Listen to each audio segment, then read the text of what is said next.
Continuing with the same chapter, employment, now I am going to discuss about the jobless growth. What is the jobless growth?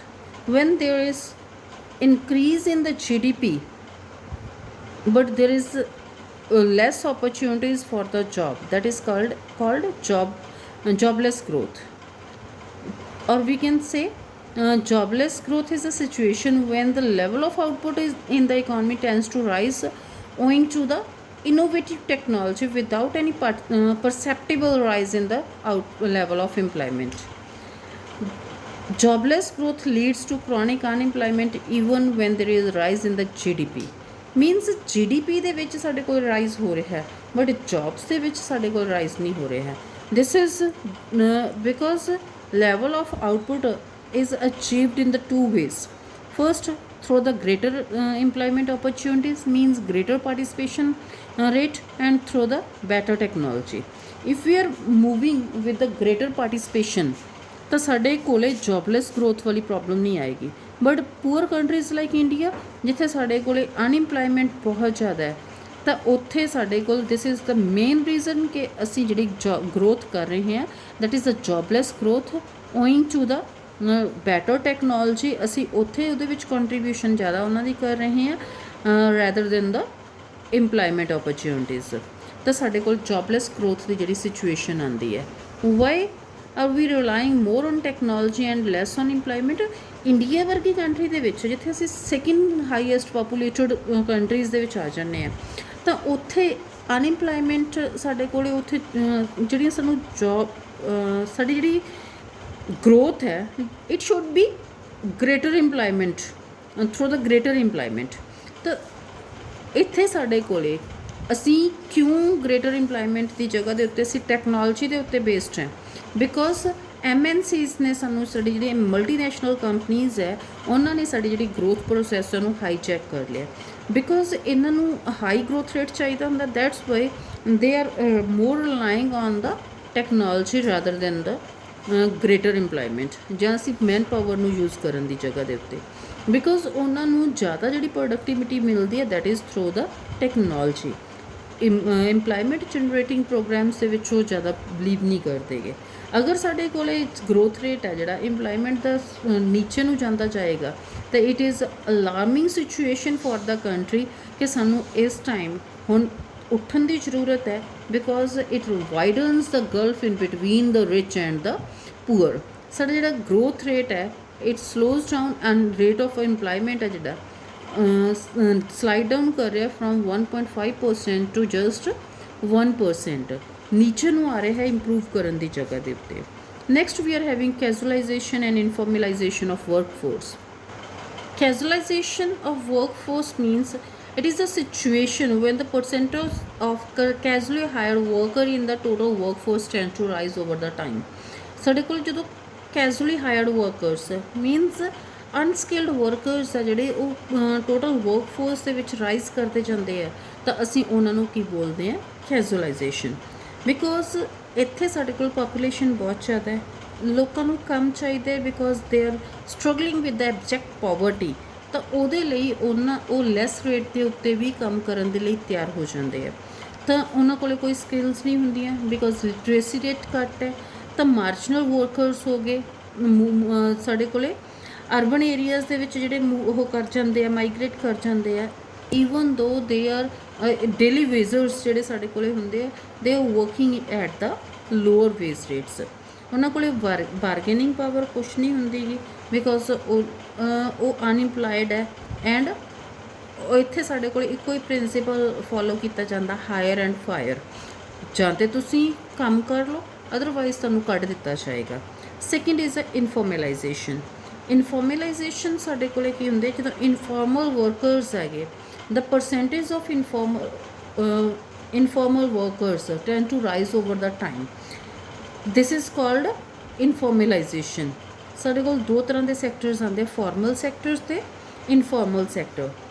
Formal sector ਦੇ ਵਿੱਚ organised sector ਆ ਜਾਂਦਾ ਹੈ, ਜਿੱਥੇ ਸਾਡੇ ਕੋਲ government departments ਆ ਗਏ, ਪਬਲਿਕ ਐਂਟਰਪ੍ਰਾਈਜ਼ਸ, ਪ੍ਰਾਈਵੇਟ ਐਂਟਰਪ੍ਰਾਈਜ਼ਸ, ਜਿੱਥੇ 10 ਜਾਂ 10 ਤੋਂ ਜ਼ਿਆਦਾ ਵਰਕਰਸ ਕੰਮ ਕਰਦੇ ਹੈਗੇ ਤਾਂ ਉਹਨਾਂ ਦੀ ਇੱਕ ਆਰਗੇਨਾਈਜੇਸ਼ਨ ਹੁੰਦੀ ਜਿਹਦੇ ਅੰਡਰ ਉਹ ਕੰਮ ਕਰ ਰਹੇ ਹੁੰਦੇ ਆ। Second is informal sector. Informal sector ਜਿੱਥੇ ਕੋਈ ਲੈਸ ਦੈਨ 10 ਵਰਕਰਸ ਕੰਮ ਕਰ ਰਹੇ ਹੈਗੇ, ਸੈਲਫ ਇੰਪਲਾਇਡ ਹੋ ਗਏ ਜਾਂ ਫਾਰਮਿੰਗ ਹੋ ਗਿਆ, ਸੈਲਫ ਇੰਪਲਾਇਮੈਂਟ ਵੈਂਚਰਸ ਹੋ ਗਏ, ਉੱਥੇ ਅਨਆਰਗੇਨਾਈਜ਼ਡ ਸੈਕਟਰ ਸਾਡੇ ਕੋਲ ਹੁੰਦਾ ਹੈ। ਅਗਰ ਅਸੀਂ ਇੰਪਲਾਇਮੈਂਟ ਸਟੇਟਸ ਦੇ ਬੇਸਿਸ ਦੇ ਉੱਤੇ ਦੇਖਦੇ ਹਾਂਗੇ, ਫਾਰਮਲ ਵਰਕਰਸ ਆ ਉਹਨਾਂ ਨੂੰ ਸਿਕਿਉਰਿਟੀ ਬੈਨੀਫਿਟਸ ਪ੍ਰੋਵਾਈਡ ਕੀਤੇ ਜਾਂਦੇ, ਵੇਅਰਐਸ ਇਨਫੋਰਮਲ ਵਰਕਰਸ ਨੂੰ ਕੋਈ ਸਿਕਿਉਰਿਟੀ ਬੈਨੀਫਿਟ ਨਹੀਂ ਪ੍ਰੋਵਾਈਡ ਕੀਤੇ ਜਾਂਦੇ। ਉਹਨਾਂ ਦੀ here it is given the difference between the formal workers and informal workers. Organized sector ਹੁੰਦਾ, ਦਿਸ ਇਜ਼ ਅਨਆਰਗੇਨਾਈਜ਼ਡ ਸੈਕਟਰ। ਦੇ ਇੰਟਾਈਟਲ to the social security benefits like provident fund, gratuity, whereas they are not entitled to any security benefit.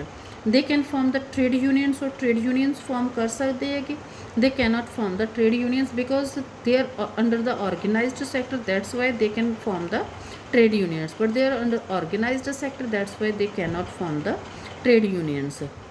They are protected by the various labor laws against the uncertainties of the market. अगर कोई market ਦੇ ਵਿੱਚ ਅਨਸਰਟੇਨਟੀ ਹੁੰਦੀ ਹੈ ਤਾਂ ਉਹਨਾਂ ਨੂੰ same time ਦੇ ਉੱਤੇ ਇਹ ਨਹੀਂ ਕੀਤਾ ਜਾਂਦਾ ਕਿ ਤੁਹਾਨੂੰ ਅਸੀਂ ਕੱਢ ਦੇਵਾਂਗੇ, ਤਾਂ ਉੱਥੇ ਕੋਈ ਪ੍ਰੋਸੀਜਰ ਹੁੰਦਾ ਜਿਹਨੂੰ ਫੋਲੋ ਕਰਨਾ ਹੁੰਦਾ। ਬਟ ਇੱਥੇ ਸਾਡੇ ਕੋਲੇ ਅਨਪ੍ਰੋਟੈਕਟਡ ਹੁੰਦੇ ਹੈਗੇ ਬਿਕੋਜ਼ ਇੱਥੇ ਵਲਨੇਬਿਲਿਟੀ ਬਹੁਤ ਹੈ, ਅਨਸਰਟੇਨਟੀਜ਼ ਬਹੁਤ ਹੈ।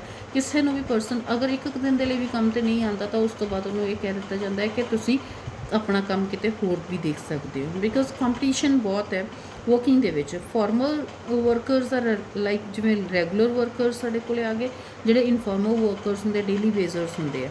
ਅਨਇੰਪਲਾਇਮੈਂਟ ਇੱਥੇ ਸਾਡੇ ਕੋਲ ਅਨਸਰਟੇਨਟੀਜ਼ ਬਹੁਤ ਹੁੰਦੀਆਂ ਹੈਗੀਆਂ। ਇਹ ਸਾਡੇ ਕੋਲ ਲਿੰਗਰਿੰਗ ਥ੍ਰੈਟ ਹੈ, ਮੀਨਸ ਬਹੁਤ ਟਾਈਮ ਤੋਂ ਚੱਲਦੀ ਆਉਂਦੀ ਹੈ ਇਨਫਾਰਮਲ ਵਰਕਰਸ ਦੇ ਵਿੱਚ। ਇਹਨਾਂ ਨੂੰ ਅਸੀਂ ਬੇਸਿਕਲੀ ਕੈਜੂਅਲ ਵਰਕਰਸ ਕਹਿ ਦਿੰਦੇ ਹਾਂ। ਇਨਫੋਰਮਲਾਈਜੇਸ਼ਨ ਲੀਡਸ ਟੂ ਕੈਜੂਅਲਾਈਜੇਸ਼ਨ। ਕੈਜੂਅਲਾਈਜੇਸ਼ਨ ਦਾ ਸਾਡਾ ਇੱਕ ਰੀਜ਼ਨ ਕੀ ਆਉਂਦਾ, ਇਨਫੋਰਮਲਾਈਜੇਸ਼ਨ, ਬਿਕੋਜ਼ ਬਹੁਤ ਸਾਰੇ ਜਿਹੜੇ ਸੈਕਟਰਸ ਆ ਉਹ ਇਨਫੋਰਮਲ ਸੈਕਟਰ ਦੇ ਤੌਰ 'ਤੇ ਹੀ ਵਰਕ ਕਰ ਰਹੇ ਹੈਗੇ, they are not working as the formal sectors, ਤਾਂ ਉੱਥੇ ਪ੍ਰੋਬਲਮ ਸਾਡੇ ਕੋਲ ਸਭ ਤੋਂ ਜ਼ਿਆਦਾ ਆਉਂਦੀ ਹੈ।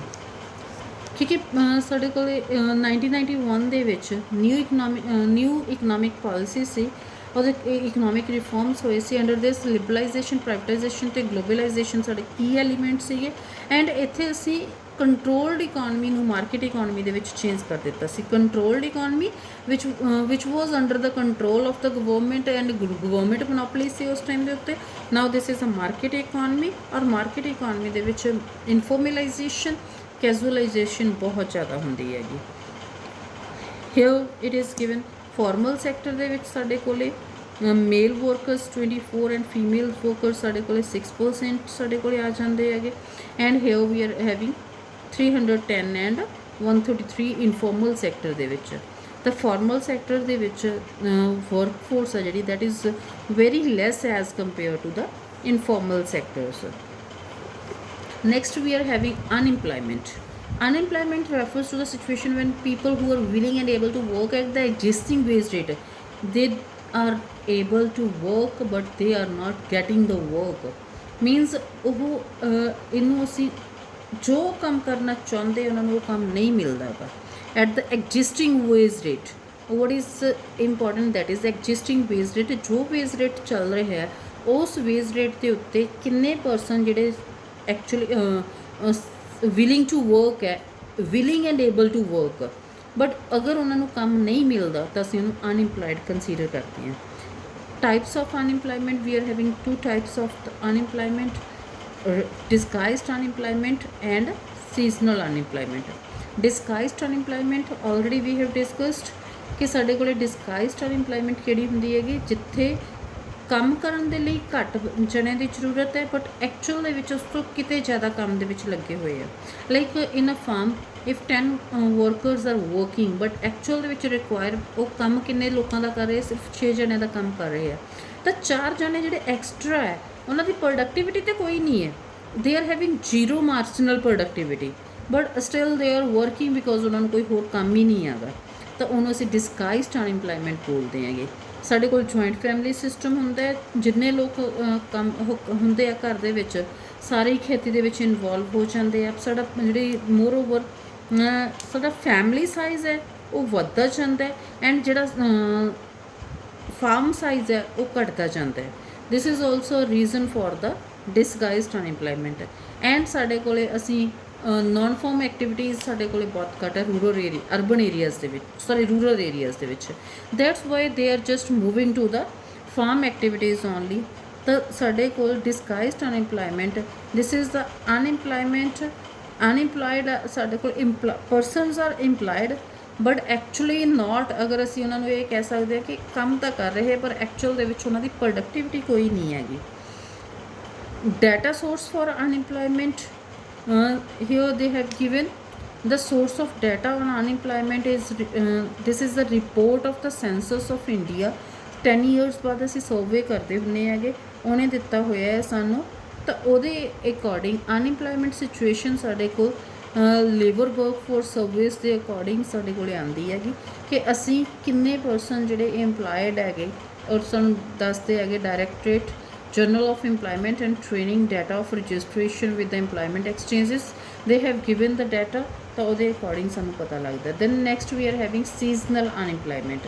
ਸੀਜ਼ਨਲ ਅਨਇੰਪਲੋਇਮੈਂਟ ਜਦੋਂ ਸਾਡੇ ਕੋਲੇ ਕੰਮ ਕਰਨ ਦਾ ਐਗਰੀਕਲਚਰਲ ਜਿਹੜੇ ਸੀਜ਼ਨਲ ਐਕਟੀਵਿਟੀ ਹੈ, ਅਗਰ ਤੇ ਤੁਹਾਡਾ ਫਸਲ ਉਗਾ ਰਹੇ ਹੈਗੇ ਜਿਸ ਟਾਈਮ ਦੇ ਉੱਤੇ, ਜਾਂ ਅਸੀਂ ਉਹਨੂੰ ਹਾਰਵੈਸਟ ਕਰ ਰਹੇ ਉਸ ਟਾਈਮ ਦੇ ਉੱਤੇ ਸਾਡੇ ਕੋਲ ਵਰਕਿੰਗ ਸੀਜ਼ਨ ਹੁੰਦਾ ਹੈ। ਅਦਰ ਦੈਨ ਦੈਟ ਜਿਵੇਂ ਹੁਣ ਹੈ ਜਸਟ ਪਾਣੀ ਲਗਾਉਣਾ ਉਸ ਤੋਂ ਬਾਅਦ ਫ੍ਰੀ ਹੈ ਤਾਂ ਕੋਈ ਜ਼ਿਆਦਾ ਕੰਮ ਨਹੀਂ ਹੁੰਦਾ। This is a seasonal unemployment. And ਜ਼ਿਆਦਾਤਰ ਜਿਹੜੇ ਲੋਕ ਹੈਗੇ ਉਹ ਇਹਦੇ ਵਿੱਚ ਇੰਗੇਜਡ ਹੋਣ ਕਰਕੇ ਤਾਂ ਸਾਡੇ ਕੋਲੇ ਆਫ ਸੀਜ਼ਨਸ ਦੇ ਵਿੱਚ ਉਹਨਾਂ ਨੂੰ ਕੋਈ ਕੰਮ ਨਹੀਂ ਹੁੰਦਾ ਗਾ। They do not have any work to do. ਤਾਂ ਵੋਲੀਊਮ ਹੈ ਜਿਹੜਾ ਸੀਜ਼ਨਲ ਡਿਪੈਂਡ ਕਰਦਾ ਕਿੱਦਾਂ ਦੀ ਸਾਡੇ ਕੋਲ ਕਲਟੀਵੇਸ਼ਨ ਕੰਡੀਸ਼ਨਸ ਆਉਂਦੀਆਂ। ਹਾਰਡਲੀ ਜਿਹੜੀ ਐਗਰੀਕਲਚਰ ਹੈ 5 ਤੋਂ 7 ਮਹੀਨੇ ਤੱਕ ਦਾ ਕੰਮ ਹੁੰਦਾ ਹੈ, ਬਾਕੀ ਦੇ ਟਾਈਮ ਦੇ ਉੱਤੇ ਉਹ ਫ੍ਰੀ ਹੁੰਦੇ ਹੈਗੇ। ਜਦੋਂ ਗਰੋ ਕਰਨਾ ਜਾਂ ਹਾਰਵੈਸਟ ਕਰਨਾ, ਸੋ ਕਰਨਾ ਜਾਂ ਹਾਰਵੈਸਟ ਕਰਨਾ, ਉਸ ਟਾਈਮ ਦੇ ਉੱਤੇ ਉਹ ਹੁੰਦਾ 2-4 ਮਹੀਨਿਆਂ ਦਾ ਕੰਮ ਹੁੰਦਾ, ਬਾਕੀ ਦੇ ਟਾਈਮ ਦੇ ਉੱਤੇ ਉਹਨਾਂ ਨੇ ਫ੍ਰੀ ਰਹਿਣਾ ਹੁੰਦਾ। ਡਿਸਗਾਈਜ਼ਡ ਅਨਇੰਪਲੋਇਮੈਂਟ ਸਿਰਫ ਐਗਰੀਕਲਚਰ ਸੈਕਟਰ ਦੇ ਵਿੱਚ ਹੀ ਨਹੀਂ ਹੈ, ਸਾਡੇ ਕੋਲ ਹੋਰ ਬਹੁਤ ਸਾਰੇ ਸੈਕਟਰਸ ਜਿਵੇਂ ਪਬਲਿਕ ਸੈਕਟਰ ਹੋ ਗਿਆ, ਉੱਥੇ ਵੀ ਡਿਸਗਾਈਜ਼ਡ ਅਨਇੰਪਲੋਇਮੈਂਟ ਹੈ। Because of the heavy burden of population on the economy, more people are engaged in the similar work. Causes of unemployment in India, first because of the slow economic growth। ਸਾਡੀ economic growth ਹੈ ਜਿਹੜੀ ਜਿੰਨਾ rate ਸਾਨੂੰ ਚਾਹੀਦਾ ਹੈ ਉਹਦੇ ਨਾਲੋਂ ਘੱਟ ਹੈ, ਦੈਟਸ ਵਾਈ ਸਾਡੇ ਕੋਲ ਅਸੀਂ ਜ਼ਿਆਦਾ ਅਨਇੰਪਲਾਇਡ ਹੈ। Second, rapid growth of population already ਮੈਂ ਤੁਹਾਨੂੰ ਕਹਿੰਦੀ ਹਾਂ ਕਿ ਜਿੱਥੇ ਸਾਡੇ ਕੋਲ ਕੋਈ ਪ੍ਰੋਬਲਮ ਆਉਂਦੀ ਹੈ we are just writing the population because of the excess burden on the resources. Agriculture a seasonal occupation, 50% ਲੋਕ ਆ ਜਿਹੜੇ ਐਗਰੀਕਲਚਰ ਦੇ ਵਿੱਚ ਇੰਗੇਜਡ ਹੈ। And this is a seasonal occupation ਜਿੱਥੇ 4-5 ਮਹੀਨੇ ਕੰਮ ਹੁੰਦਾ, ਬਾਕੀ ਦੇ ਟਾਈਮ ਦੇ ਉੱਤੇ ਪਰਸਨ ਫ੍ਰੀ ਹੁੰਦਾ। ਤਾਂ ਉਹ ਸਿਰਫ 4-5 ਮਹੀਨੇ ਕੰਮ ਕਰਕੇ ਪੂਰਾ ਸਾਲ ਉੱਥੇ ਉਹਨੂੰ ਯੂਜ਼ ਕਰਦੇ ਆ ਉਸ ਮਨੀ ਨੂੰ। Lack of irrigation facilities, 50% population engaged ਹੈ ਐਗਰੀਕਲਚਰ ਦੇ ਵਿੱਚ, ਔਰ ਐਗਰੀਕਲਚਰ ਦੇ ਵਿੱਚ ਹੀ ਸਾਡੇ ਕੋਲੇ ਪ੍ਰੋਪਰ ਇਰੀਗੇਸ਼ਨ ਫੈਸਿਲਿਟੀਜ਼ ਹੀ ਅਵੇਲੇਬਲ ਨਹੀਂ ਆ। ਜੁਆਇੰਟ ਫੈਮਿਲੀ ਸਿਸਟਮ, ਅਸੀਂ ਜੁਆਇੰਟ ਫੈਮਿਲੀ ਸਿਸਟਮ ਦੇ ਵਿੱਚ ਇੱਕ ਪਰਸਨ ਕੰਮ ਕਰਦੇ, 4 ਜਣੇ ਉਹਦੇ 'ਤੇ ਹਾਈ ਡਿਪੈਂਡੈਂਸੀ ਰੇਸ਼ੀਓ ਹੁੰਦੀ ਹੈ। And more over this is disguised unemployment, ਉਹਦੇ ਕਰਕੇ ਵੀ ਸਾਡੇ ਕੋਲੇ ਅਨਇੰਪਲੋਇਮੈਂਟ ਰੇਟ ਜ਼ਿਆਦਾ। Decay of cottage and small scale industries, 1991 ਤੋਂ ਪਹਿਲਾਂ ਇਹਨਾਂ ਨੂੰ ਪ੍ਰੋਟੈਕਸ਼ਨ ਪ੍ਰੋਵਾਈਡ ਕੀਤੀ ਗਈ ਸੀ, ਬਟ ਉਸ ਤੋਂ ਬਾਅਦ ਪ੍ਰੋਟੈਕਸ਼ਨ ਨੂੰ ਰਿਮੂਵ ਕਰ ਦਿੱਤਾ ਗਿਆ। ਦੈਟਸ ਵਾਈ ਸਾਡੀ ਜਿਹੜੀ cottage and small scale industries ਹੈਗੀਆਂ ਜਿਹੜੀਆਂ ਉਹ MNCs ਦੇ ਸਾਹਮਣੇ ਆਪਣੇ ਆਪ ਨੂੰ ਖ਼ਤਮ ਕਰ ਗਈਆਂ। ਤਾਂ ਇਸੇ ਕਰਕੇ ਸਾਡੇ ਕੋਲੇ ਉਹਨਾਂ ਦੇ ਖ਼ਤਮ ਹੋਣ ਤੋਂ ਬਾਅਦ, ਬਿਕੋਜ਼ ਬੇਸਿਕਲੀ ਉਹ ਇੰਪਲਾਇਮੈਂਟ ਓਰੀਐਂਟਡ ਸਕੀਮਸ ਦੇ ਉੱਤੇ ਕੰਮ ਕਰਦੀਆਂ, ਤਾਂ ਇਸੇ ਕਰਕੇ ਸਾਡੇ ਕੋਲ ਹੁਣ ਜੋ MNCs ਆ ਗਈਆਂ ਤਾਂ ਉਹਨਾਂ ਨੇ ਓਵਰਟੇਕ ਕਰ ਲਿਆ ਪ੍ਰੋਡਕਸ਼ਨ ਐਕਟੀਵਿਟੀਜ਼ ਨੂੰ। They are working through the technology. Low savings and investment, ਲੋਕਾਂ ਕੋਲੇ ਸੇਵਿੰਗਸ ਘੱਟ ਹੈ ਬਿਕੋਜ਼ ਇਨਕਮ ਘੱਟ ਹੈ, ਐਂਡ ਇਨਵੈਸਟਮੈਂਟ ਵੀ ਘੱਟ ਹੈ। ਜਦੋਂ ਇਨਵੈਸਟਮੈਂਟ ਘੱਟ ਹੁੰਦੀ ਹੈ ਤਾਂ ਅੱਗੇ ਫਰਦਰ ਉਹ ਹਾਈ ਜਿਹੜੀ ਪ੍ਰੋਡਕਸ਼ਨ ਐਕਟੀਵਿਟੀਜ਼ ਨਹੀਂ ਕਰ ਸਕਦੇ। ਲਿਮਿਟਡ ਮੋਬਿਲਿਟੀ ਆਫ ਲੇਬਰ, ਬਹੁਤ ਸਾਰੇ ਫੈਮਿਲੀ ਕੰਸਟ੍ਰੇਂਟਸ, ਸੋਸ਼ਲ ਕੰਸਟ੍ਰੇਂਟਸ ਦੇ ਕਰਕੇ ਲੋਕ ਆ ਜਿਹੜੇ ਇੱਕ ਜਗ੍ਹਾ ਤੋਂ ਦੂਸਰੀ ਜਗ੍ਹਾ 'ਤੇ ਦੂਰ ਤੱਕ ਜਾਣਾ ਨਹੀਂ ਪਸੰਦ ਕਰਦੇ, ਇਸੇ ਲਈ ਮੋਬਿਲਿਟੀ ਦੇ ਕਰਕੇ ਉਹ ਲੈਸ ਇੰਪਲਾਇਡ ਹੈਗੇ। Government and employment generation, time to time government ਨੇ ਬਹੁਤ ਸਾਰੀਆਂ ਪੋਲਿਸੀਜ਼ ਪ੍ਰੋਗਰਾਮਸ ਬਣਾਏ ਹੈਗੇ ਸੋ ਦੈਟ ਕਿ ਪੋਵਰਟੀ ਨੂੰ ਇਰੈਡੀਕੇਟ ਕੀਤਾ ਜਾ ਸਕੇ। ਅਸੀਂ ਆਲਰੇਡੀ ਇਹਨੂੰ ਡਿਸਕਸ ਕੀਤਾ ਹੋਇਆ ਅੰਡਰ ਦਾ ਚੈਪਟਰ ਪੋਵਰਟੀ। ਤਾਂ ਉੱਥੇ ਸਾਡੇ ਕੋਲ ਸਾਰੇ ਪ੍ਰੋਗਰਾਮਸ ਆ ਜਿਹੜੇ whatever initiated by the government we have discussed. ਅਸੀਂ MG ਨਰੇਗਾ ਕੀਤਾ, national rural employment guaranteed act. ਇਸ ਐਕਟ ਦੇ ਵਿੱਚ 100 ਡੇਜ਼ ਦਾ ਮਿਨੀਮਮ ਵਰਕ ਦਿੱਤਾ ਗਿਆ ਸੋ ਦੈਟ ਕਿ ਜਿਹੜੇ ਲੋਕ ਪੋਵਰਟੀ ਲਾਈਨ ਤੋਂ ਨੀਚੇ ਆਉਂਦੇ ਉਹਨਾਂ ਨੂੰ ਅਪਲਿਫਟ ਕੀਤਾ ਜਾ ਸਕੇ। And then new economic policy ਦੇ ਆਉਣ ਦੇ ਨਾਲ ਬਹੁਤ ਸਾਰੇ ਜਿਹੜੇ ਸਾਡਾ ਡਾਇਰੈਕਟ ਕੰਟਰੋਲ ਹੈ ਗਵਰਨਮੈਂਟ ਤੋਂ ਪ੍ਰਾਈਵੇਟ ਇੰਸਟੀਟਿਊਸ਼ਨਸ ਨੂੰ ਚਲੇ ਗਿਆ। ਜਦੋਂ ਪ੍ਰਾਈਵੇਟਾਈਜੇਸ਼ਨ ਹੁੰਦੀ ਹੈਗੀ ਤਾਂ ਉੱਥੇ ਜਿਹੜਾ ਹੈ major role is given to the private sector, ਅਤੇ ਇੰਪਲਾਇਮੈਂਟ ਜਨਰੇਸ਼ਨ ਪ੍ਰੋਗਰਾਮ ਹੈ ਜਿਹੜਾ ਉਹ ਸ਼ਰਿੰਕ ਕਰ ਜਾਂਦਾ ਕਿਉਂਕਿ ਉੱਥੇ ਗਵਰਨਮੈਂਟ ਕੰਮ ਨਹੀਂ ਕਰ ਸਕਦੀ। ਗਵਰਨਮੈਂਟ ਸਾਡੇ ਕੋਲ ਸੈਂਟਰਲ ਅਤੇ ਸਟੇਟ ਲੈਵਲ ਦੇ ਉੱਤੇ ਆਪਣਾ ਰੋਲ ਪਲੇ ਕਰ ਸਕਦੀ ਹੈ so that they can generate the more employment opportunities directly or indirectly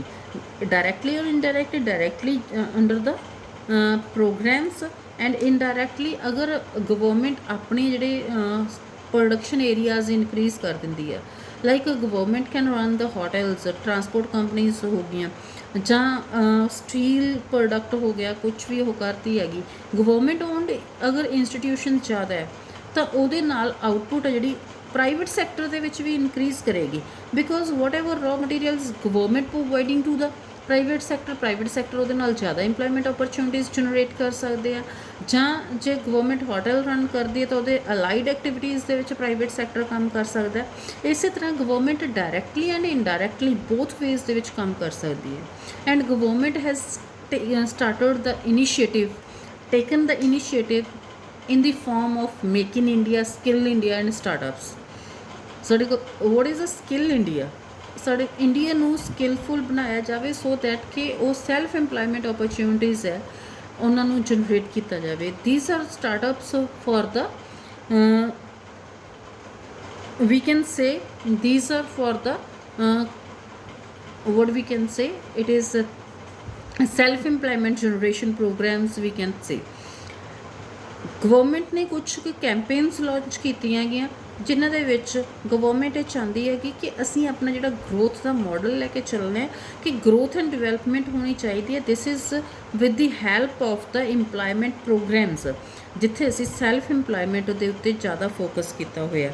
ਲੋਕਾਂ ਨੂੰ ਅਬੰਡੈਂਟ ਓਪਰਚੁਨਿਟੀਜ਼ ਪ੍ਰੋਵਾਈਡ ਕੀਤੀਆਂ ਜਾਣ ਕਿ ਇੰਪਲੋਇਮੈਂਟ ਓਪਰਚੁਨਿਟੀਜ਼ 'ਚ ਆਪਣੇ ਲਈ ਵੀ ਜਨਰੇਟ ਕਰਨ ਐਂਡ ਦੂਸਰੇ ਲੋਕਾਂ ਦੇ ਲਈ ਵੀ ਜਨਰੇਟ ਕਰਨ। Thank you.